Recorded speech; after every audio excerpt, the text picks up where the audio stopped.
부르르닷컴이 리얼돌 수입 소송 2심에서 2년 반 만에 다시 승소하였습니다. 이번 서울고등법원에서 승소한 모델은 지난 2019년 대법원에서 승소한 모델과 동일 제품으로 옵션에 약간의 차이가 있을 뿐입니다. 청와대 국민청원 답변에서 대법원 승소 모델에 한해 수입을 허용하겠다고 했었지만 세관에서 옵션이 다르다는 이유로 다른 제품이라 분류하는 바람에 결국 똑같은 내용의 소송을 2년에 걸쳐 한 번 더 하게 되었습니다. 청와대와 행정부가 국민들에게 거짓말을 한 것이나 다름없습니다. 또한 지난 판결 이후 수많은 국내 제조업체가 생기며 실질적으로 리얼돌의 통관을 막는 의미가 없어졌음에도 행정부에서는 국민의 혈세로 별 의미 없는 소송을 계속 이어나가고 있습니다. 세관은 최근 남성 혐오 논문으로 논란이 된 윤지선 교수의 쌍둥이 자매 윤지영 교수가 작성한 리얼돌 지배의 에로티시즘, 여성 신체 유사 인공물에 기반한 포스트 휴먼적 욕망, 생태학 비판이라는 논문을 리얼돌 수입 금지의 근거로 내세웠습니다. 외로움을 지니며 살아가는 남성들을 사회 부적응자나 범죄자 취급하는 내용입니다. 행정부가 특정성을 잠재적 성범죄자로 취급하는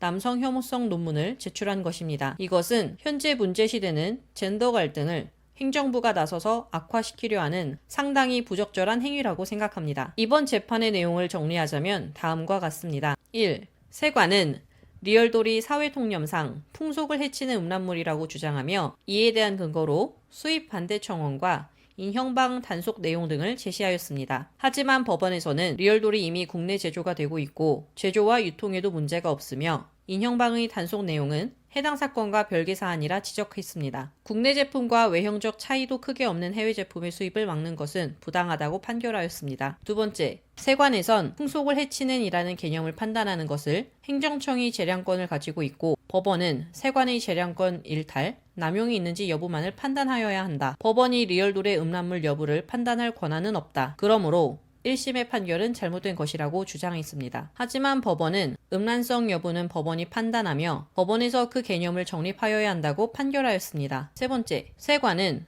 이번 사건의 리얼돌이 2019년 대법원 판결이 난 제품에 비해 여성의 신체를 더 노골적이고 적나라한 방법으로 구현했다고 주장했습니다. 하지만 법원은 해당 제품 역시 실제 사람과 혼동할 여지가 거의 없어 보인다며 세관의 주장을 인정할 수 없다고 판단하였습니다. 영상 처음에 말했듯 해당 제품은 이전 제품과 같은 제조사로 옵션의 차이만 있으며 단순히 홀 파츠의 유무로 다른 제품이라고 우기며 통관을 막고 있었습니다. 일전에도 말씀드린 내용이지만 2019년 1월에 국무총리실 차원에서 리얼돌 수입을 허용하였습니다. 하지만 그해 여름 여성계가 반발하자 리얼돌 허용 판단을 번복하였고 대법원 판결을 무시하면서까지 무리하게 리얼돌 수입을 막고 있습니다. 정부가 일부 여론을 의식해 슬쩍 말을 바꾸는 당황스러운 조치에 당사는 심각한 금전적 타격을 받았습니다. 제품은 지난 2년 동안 창고에 방치된 탓에 다 망가져버려 판매가 불가능할 것으로 예상됩니다. 그동안 국내에선 수천 수만 개의 리얼돌이 팔렸지만 부르르닷컴은 모든 제품을 모조리 세관에 빼앗겼습니다.